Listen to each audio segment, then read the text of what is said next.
Welcome back, everyone, with Nikki Loves Books. And today we do have another OwlCrate unboxing. So this is the OwlCrate Romantasy box for April 2026. And it's another small box because the only box that comes with goodies for OwlCrate is the young adult box. And I do believe I have that unboxing on my channel for April 2026. And I don't know what happened to the weather, but it's all of a sudden like just crazy warm, and it's super warm in my office and getting flared. And it's funny because I've noticed with my thermal nail polish, the colors change according to where I am in my flare. I have Raynaud's, which causes your veins constrict, and so my fingies will get really cold, and so then it will be the cold color. And then as I get flared, because the other part of the autoimmune disease causes the veins to all open, and then my skin turns really red. So if you ever see me with a red face, it's because I'm actively flared.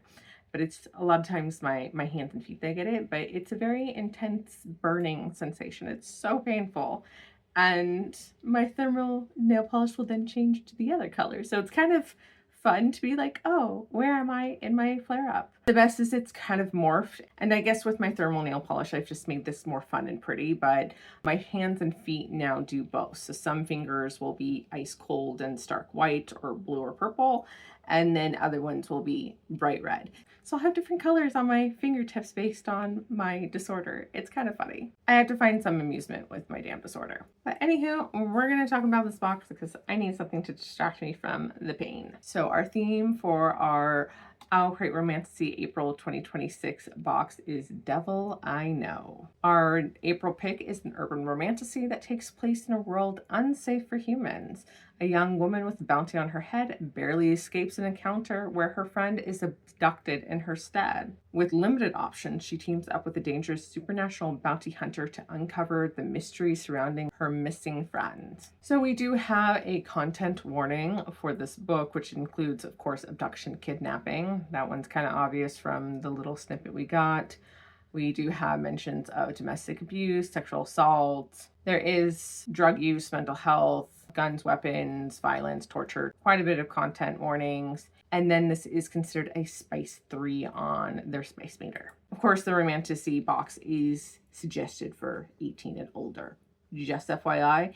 And also know that their Romantasy, along with their romance, sci-fi, and horror subscriptions are all quarterly, so these are not monthly boxes. As always, don't forget to scan the QR code on the inside of the box to take you to their virtual pamphlet, and what that pamphlet includes is interview with the author. It also includes a list of all the content warnings. It has some suggestions for other books that you may like if you like this book. We also have a crossword puzzle as well as a playlist. Very excited to see the playlist again. And our very big Romantasy April 2026 book is City of God and Monsters by Kayla Andrews. Death is only the beginning.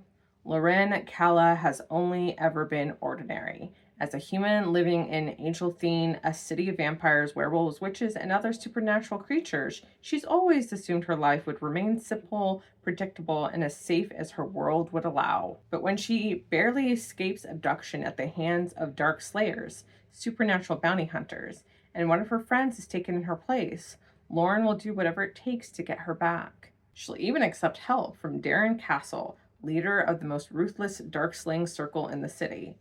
Darren is Lauren's only chance at finding her friend alive, if she can somehow manage not to fall head over heels in love with him. Easier said than done. Their search for answers takes them deep into Angelthine's corrupt underbelly, to a dark secret that threatens to unravel their world.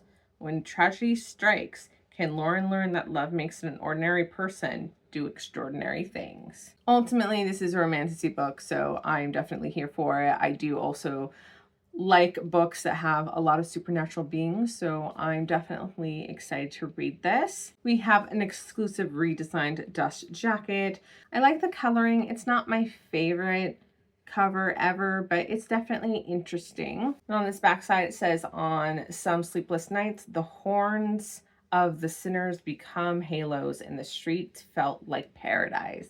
We have beautifully stenciled edges that, kind of like our other OwlCrate book, do a great job of matching the cover, but to the point where some things are identical, like, of course, the bird.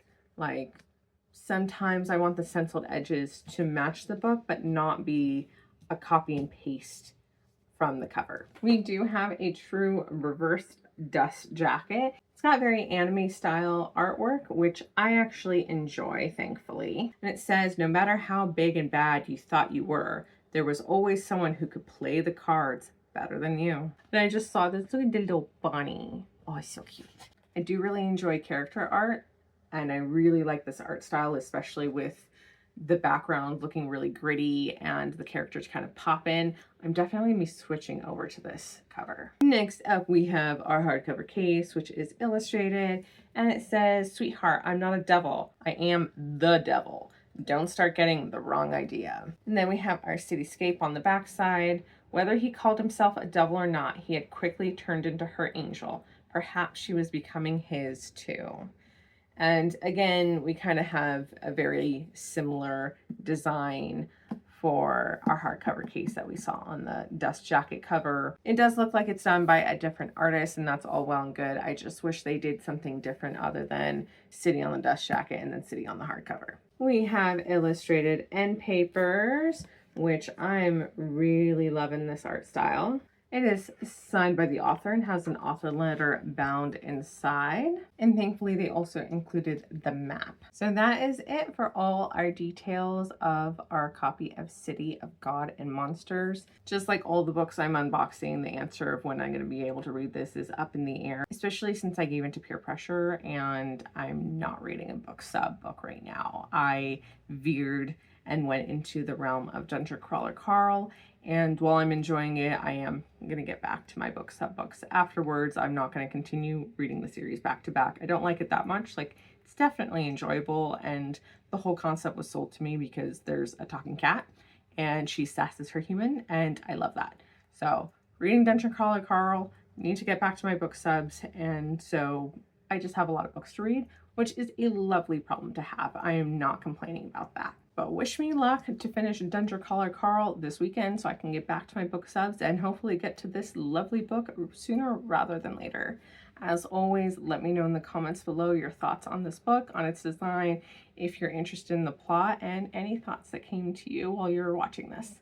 Thanks so much, everyone. I hope you have a fantastic weekend, and I'll catch you next time.